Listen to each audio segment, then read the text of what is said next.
कांताबाईंचं वय झालं होतं, त्यामुळे त्यांना काही काम करणं जमत नव्हतं. तरी त्यांना जमेल तेवढं काम करून सुनबाईला करू लागत होत्या. दीपा सासूबाईंचा खूप राग करायची. तिला सासूबाई त्यांच्यासोबत राहायला नको होत्या, त्यामुळे ती सासूबाईंना खूप त्रास द्यायची. एक दिवस कांताबाई सुनबाईंना म्हणाल्या, दीपा, मला खूप भूक लागली आहे, जेवायला देतेस का? तेव्हा सुनबाईंनी कांताबाईंना शिळं जेवण जेवायला दिलं. तेव्हा त्या सुनबाईला विचारतात की, सुनबाई, हे जेवण शिळं आहे का? कधीच मला हे जेवण दिलं आहे. याच्या वासाने मला कसं तरी होत आहे. कांताबाई घाबरत घाबरत त्यांच्या सुनेला दीपाला म्हणाल्या.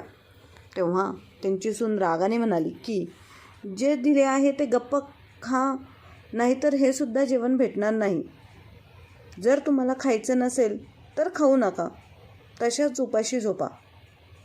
आज आम्ही ह्यांच्या एका मित्राच्या घरी चाललो आहे, त्यामुळे आम्ही त्यांच्याकडून जेवण करून येणार आहे आणि फ्रीजमध्ये हेच जेवण होतं आणि ते तुम्हाला मी दिलं आहे.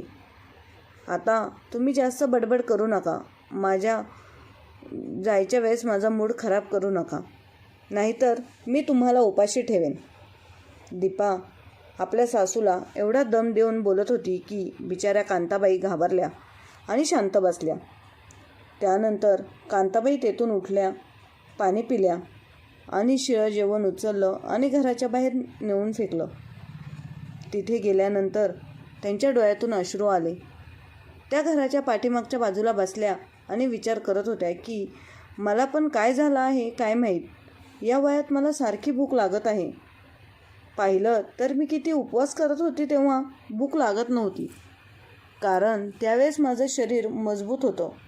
पण आता तर छोट्या छोट्या गोष्टींसाठी मी रडत बसते आणि सारखी भूकसुद्धा लागत आहे. हे म्हातारपण कसलं दिवस दाखवणार आहे देव जाणे. त्या तिथेच खूप वेळ बसल्या होत्या. त्यांचा मुलगा रुपेश दीपाला म्हणाला की, दीपा, आपण आईलासुद्धा सोबत घेऊन जाऊ. आई घरी बसून कंटाळत असेल. तेव्हा दीपा म्हणाली की, आईने तर मगाशीच जेवण केलं आहे, त्यामुळे त्या येऊन तिथे काय करणार आहेत.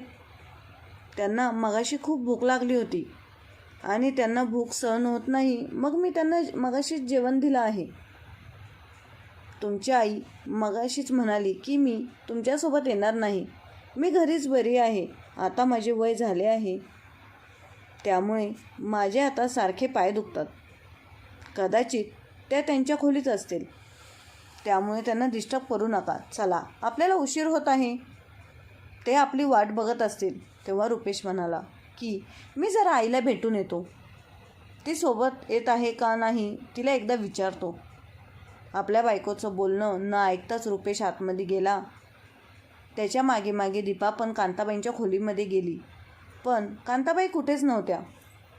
रुपेश म्हणाला की, अगं दीपा, आई कुठेच नाही, आई कुठे गेली आहे? तेव्हा दीपा रागातच बोलते की, तुमची आई मला सांगून जाते का कुठे चालली आहे ते? तुमच्या आईला खाल्लं पिल्लं की सारखं फिरायचं वेड आहे, कुठेतरी मैत्रिणीसोबत गप्पा मारत बसली असेल. अहो रुपेश, चला की, आता आईला शोधण्यात वेळ कशाला वाया घालवायचा. असं पण तुमच्या आईला कुठे येण्याचा मूड नसतो.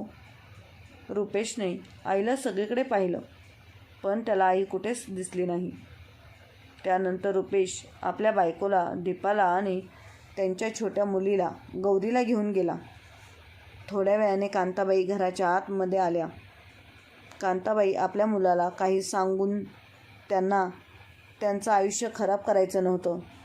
त्यांना वाटत होतं की माझे आता थोडेच दिवस राहिले आहेत, त्यामुळे कोणालाच काही त्रास द्यायचा नाही, कसं तरी हे दिवस घालवायचे असा त्यांनी विचार केला. कांताबाईंनी पाहिलं होतं की त्यांच्या बहिणीच्या घरी असंच सासू सुनेचे भांडण होत होते, त्यामुळे त्यांच्या मुलाने कंटाळून आत्महत्या केली होती. आणि त्यांनी एका ठिकाणी ऐकलं होतं की आईचं आणि बायकोचं भांडण पाहून त्या मुलाला अटॅकसुद्धा आला होता. असल्या बातम्यांमुळे आपल्या मुलाला काही सांगण्यासाठी कांताबाई घाबरत होत्या. त्यांना वाटत होतं की आपल्यामुळे आपल्या मुलाला कोणतीही समस्या निर्माण होऊ नये. त्यामुळे कांताबाई गपचूप सुनेचा त्रास सहन करत होत्या. त्यांचा मुलगा रुपेश त्यांची खूप काळजी करत होता, पण त्यांच्या पाठीमागे त्यांची बायको आपल्या आईचा छळ करते आहे या बाबतीत त्याला काहीसुद्धा माहीत नव्हतं. एक दिवस कांताबाईंची सून दीपा तिच्या मैत्रिणीच्या घरी जाणार होती. त्यामुळे तिने सकाळचा नाश्ता केल्यानंतर दुपारचे जेवण काहीच बनवलं नव्हतं. पण सासूला काय जेवायला द्यायचं हा प्रश्न तिच्या पुढे आला. मग तिने रात्री राहिलेली शेळी भाकरी आणि 2 दिवसापूर्वीची फ्रीजमध्ये ठेवलेली वांग्याची भाजी आपल्या सासूबाईला खायला दिली. भाकरी खायला देण्याच्या आधी तिने ती भाकरी गरम केली व भाजी तशीच दिली. ती भाकरी गरम केल्यामुळे एवढी कडक झाली होती की त्यांना तुटतसुद्धा नव्हती. तेवढ्यात कांताबाईंची नात बॉल खेळत असताना तिचा बॉल कांताबाईंच्या खोलीत आला. म्हणून ती बॉल घेण्यासाठी आजीच्या खोलीमध्ये गेली. तिने आजीकडे पाहिलं तर आजी शिळी भाकरी आणि 2 दिवसांची शिळी भाजी खात आहे. हे पाहून गौरी पळत पळत आपल्या आईकडे गेली आणि म्हणाली की आई, तू आजीला शिळं जेवण का दिले आहे? अगं, भाकर तर किती कडक आहे, आजीला खाण्यासाठी त्रास होत आहे. आणि ती वांग्याची भाजी 2 दिवसांपूर्वीची आहे, कारण ती भाजी आपण परवा केली होती ना. मग आजीला शिळं जेवण का देत आहेस? त्यावर आपल्या मुलीला या प्रश्नाचं काय उत्तर द्यायचं हे दीपाला समजत नव्हतं. त्यामुळे तिच्या तोंडात जे उत्तर आलं ते तिने आपल्या मुलीला प्रेमाने सांगितलं. गौरी बाळा, तुझ्या आजीला ताजं जेवण पचत नाही. तुझ्या आजीला शिळी भाकरी आणि शिळी भाजी हेच जेवण त्यांच्या आरोग्यासाठी योग्य आहे. आणि त्यांना जर मी गरम जेवण ताजं जेवण दिलं तर त्यांना ते पचत नाही आणि मग त्यांची तब्येत खराब होते. शिळं जेवण दिल्यावर त्यांची तब्येत खराब होत नाही. आणि असं पण तुला माहीत आहे ना, जेवण वेस्ट करत नाही आपण. त्यामुळे मी ते जेवण तुझ्या आजीला देत असते आणि तुझ्या आजीला सवय आहे असं जेवण खाण्याची. आणि तू बाळा अजिबात काळजी करू नकोस. त्यानंतर गौरी खेळण्यासाठी निघून गेली. आपली मुलगी अजून प्रश्न न विचारता खेळायला गेली. त्यामुळे दीपाने मोकळा श्वास सोडला. पण तिला या गोष्टीचा अंदाज नव्हता का जी तिने तिच्या मुलीला सांगितली ती गोष्ट तिने तिच्या बालमनावर कोरली गेली. लहान मुलांना जर आपण काही सांगितलं तर ते मुले खूप सिरियसली ही गोष्ट करतात. गौरी नेहमी पाहत होती की तिच्या आजीला की तिची आई शिळं जेवण देते. तिच्या आजीला कधी चांगलं जेवण भेटत नव्हतं. त्यामुळे गौरीला आता कळालं होतं की म्हातारी माणसं फक्त शिळं जेवण जेवतात आणि त्यांच्या आरोग्यासाठी हे जेवण योग्य आहे असं गौरीला वाटतं. एके दिवशी दीपाच्या माहेरी भावाच्या मुलाचा वाढदिवस होता. त्यामुळे त्यांनी सगळ्यांना पार्टीसाठी जेवणासाठी इन्व्हाइट केलं होतं. दीपाच्या घरापासून तिचं माहेर हाकेच्या अंतरावर होतं. त्यामुळे रुपेश आपल्या आईसोबत, बायकोसोबत आणि मुलीसोबत सहपरिवार दीपाच्या माहेरच्या घरी गेला. ती लोक घरच्या घरी पार्टी करणार होती. त्यामुळे फक्त घरातील माणसेच तिथं उपलब्ध होती. संध्याकाळच्या डिनरच्या तयारी त्यांनी आधीच करून ठेवली होती, कारण पाहुणे आल्यावर थोड्या वेळ गप्पा मारता येतील म्हणून. गप्पा मारल्यानंतर त्यांनी केक कापला व त्यानंतर सगळेजण जेवायला करण्यासाठी बसले. जेवणामध्ये व्हेज बनवलं होतं. गायत्रीच्या मोठ्या मामीने ताटामध्ये बनवलेले सगळे आयटम वाढले होते. सगळ्या पाहुण्यांना त्यांनी जेवायला बसवलं होतं. गायत्री खूप लक्ष देऊन पाहत होती की तिने हे सुद्धा पाहिलं की त्यांच्या आजीच्या कांताबाईंच्या ताटामध्ये सुद्धा हे सगळं पदार्थ ताजे आज वाढले होते. आणि तिने पाहिलं की त्यांची छोटी मामी एका ताटामध्ये खरकटं टाकण्यासाठी चालली होती. तेवढ्यात गौरी तिच्या छोट्या मामीला म्हणाली की मामी, तुम्ही शिळं अन्न कुठे घेऊन चालल्या आहात?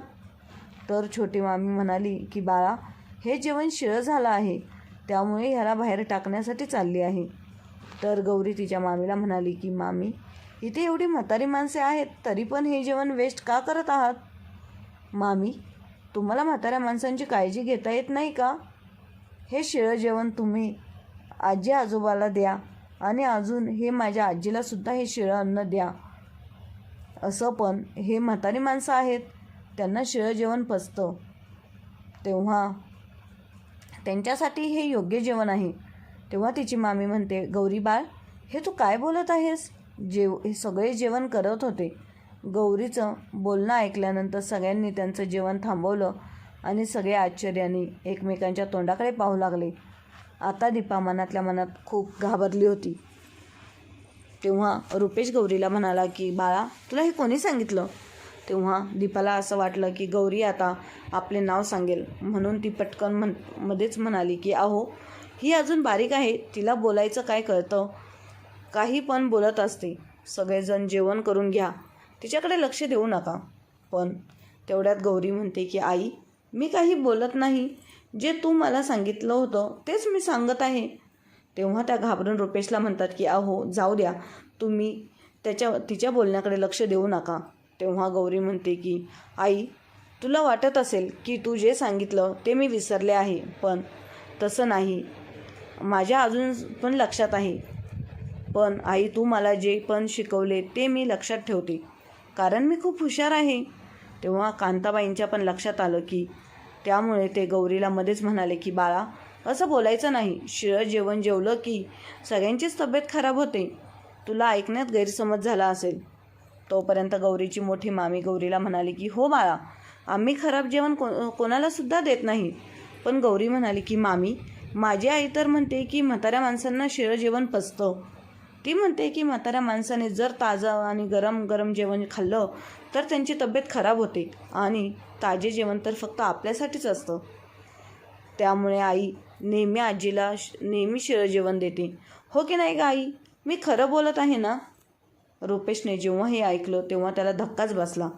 दीपा पण आता कोणाच्या डोळ्यात डोळे घालून पाहू शकत नव्हती. तिने आपली मान खाली घातली. सगळ्यांना गौरीला काय सांगायचं होतं आणि काय बोलायचं होतं हे सगळं कळलं.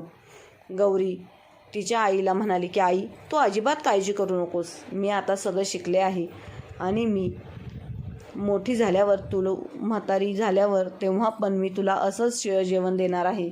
आपल्या मुलींच्या तोंडून हे बोलणं ऐकून दीपाच्या डोळ्यात आता अश्रू येऊ लागले. तिला कळतच नव्हतं की काय करावं. तिला वाटत होतं की इथून पळून जावं. रुपेशला दीपाचा खूप राग आला होता, पण तो आता सासरी होता त्यामुळे त्याने त्याचा राग जरा दाबून ठेवला. पण हे सगळं दीपाच्या आईला सहन झालं नाही. त्या त्यांच्या जागेवरून उठल्या आणि एक जोरदार कानाखाली दीपाच्या लावली. मी हे काय ऐकत आहे, आणि मी असले संस्कार तुझ्यावर केले आहेत का? मी तुला हे शिकवलं आहे का की तू तुझ्या सासूला खराब जेवण दे? अगं मूर्ख मुली, तुझा नवरा कमावून पैसे आणत आहे, मग तू घरी बसून तुझ्या सासूला पोट भरून जेवणसुद्धा घालू शकत नाही का? शी, किती घाण विचार आहेत तुझे, आणि तू हे सगळं कुठून शिकली आहेस? दीपाची बोलतीच बंद झाली होती. तिची आई भरल्या डोळ्यांनी म्हणाली, दीपा, जर तुझ्या वहिनींनी आम्हाला असं जेवण दिलं तर तुला कसं वाटेल? रुपेश म्हणाला की मला तर माहीतच नाही की माझ्या पाठीमागे माझ्या आईचे काय हाल करत होती. मी तुझ्यावर खूप विश्वास टाकला होता की तू माझ्या आईची चांगली काळजी घेत आहे, पण तू माझा हाच विश्वासघात केला आहे. दीपा रडायला लागली आणि म्हणाली की मला माफ करा, माझ्याकडून खूप मोठी चूक झाली आहे. जेव्हा मला स्वयंपाक बनवायचा कंटाळा येत होता तेव्हा मी सासूबाईला शिळं जेवण देत होती, आणि हळूहळू मला हीच सवय लागली. मला वाटत होतं की शिळं जेवण वेस्ट होण्यापेक्षा ते जेवण सासूबाई खातील. गौरी जेव्हा म्हणाली की तुला सुद्धा म्हातारी झाल्यावर मी असं जेवण देणार आहे, तेव्हा मला माझी चूक कळली की मी हे खूप चुकीचं करत होती. मी विचार केला नव्हता की असं केल्यामुळे गौरीवर वाईट संस्कार घडत आहेत. मी ह्याच्यासाठी जेवढी पण माफी मागू तेवढी कमी आहे, पण माझी माफी मागितल्याशिवाय दुसरं काही करू शकत नाही. बोलता बोलता दीपा मोठ्याने रडू लागली. घरामध्ये सगळ्यांचा मूड खराब झाला होता. त्यांना कोणालाच कल्पना नव्हती की आपल्याच परिवारामध्ये आपल्यामध्ये असणारा एक व्यक्ती म्हाताऱ्या माणसांसोबत एवढी वाईट वागणूक करत असेल. गौरीला काही समजत नव्हतं की मी असं काय म्हणाले, त्यामुळे सगळे माझ्या आईला ओरडत आहेत, आणि आजीने तिला एक कानाखालीसुद्धा मारली आहे, आणि ती रडत पण आहे. गौरी त्यामुळे ती पण रडू लागली. रुपेशनं गौरीला मांडीवर घेतलं आणि तो खूप प्रेमाने गौरीला समजावून सांगू लागला की बाळा, तुझी आई खूप मोठी चूक करत होती. म्हाताऱ्या माणसांना असलं शिळं जेवण द्यायचं नसतं.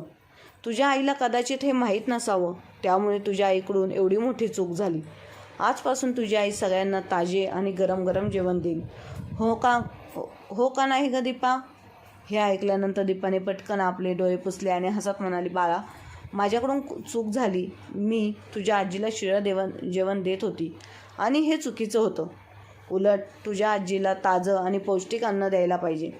यानंतर तू बघ, मी तुझ्या आजीला ताजं जेवण आणि पौष्टिक आहार देणार आहे. एवढं बोलल्यानंतर दीपा शांत बसली आणि आपली आई शांत बसली म्हणून गौरी पण जरा हसायला लागली. त्यानंतर गौरीच्या छोट्या मामीने गौरीला आतमध्ये नेले. त्यानंतर दीपाच्या आईवडिलांनी रुपेशच्या पुढे हात जोडले. जावई बापू, आम्हाला माफ करा. आम्ही आमच्या मुलीला चांगले संस्कार देऊ शकलो नाही. दीपाने जे पण केलं त्यासाठी आम्हीसुद्धा तुमची माफी मागत आहोत. कांताबाई मध्येच म्हणाली की अहो, तुम्ही दोघे मोठे असूनसुद्धा माझ्या मुलापुढे माफी का मागत आहात? दीपाने जे केलं ते केलं. आता त्यामुळे आपण रडत बसायचं नाही. जे झालं ते तिथल्या तिथे सोडून द्यायचं. त्यानंतर कांताबाई रुपेशकडे पाहत म्हणाले की हे बघ रुपेश, या कारणामुळे तुम्ही दोघं यापुढे तुमचं नातं खराब करून घेऊ नका. रुपेश आपल्या आईकडे पाहू लागला आणि त्याचे डोळे भरून आले आणि तो म्हणाला की आई, मला हे विसरण्यासाठी वेळ लागेल आणि हे सगळं दीपाच्या हातामध्ये आहे. यानंतर तुझ्यासोबत जेवढी चांगली वागेल तेवढा माझ्या मनातील हिच्याबाबत असलेला राग कमी होईल. आता आपण घरी जाऊ. मला आता काहीच खायचं प्यायचं नाही. गौरीची मोठी मामी म्हणाली की जर तुम्ही असंच न खाता गेलात तर ते मला आवडणार नाही. तुम्ही काहीतरी खाऊनच जावा. गौरीच्या मामीच्या आग्रहाखातीर सगळ्यांनी थोडं थोडं जेवण केलं. दीपाने विचार केला की यापुढे ती तिच्या सासूसोबत खूप चांगली वागणार आहे आणि त्यानंतरच दीपा आपल्या नवऱ्याच्या मनामध्ये जागा निर्माण करणार आहे आणि त्यामुळे जे पाप करत होती ते सुद्धा तिचं कमी होणार होतं. तर मित्रांनो, ही कथा तुम्हाला कशी वाटली ते कमेंट बॉक्समध्ये नक्की सांगा. आवडली असेल तर शेअर, सबस्क्राईब नक्की करा. धन्यवाद.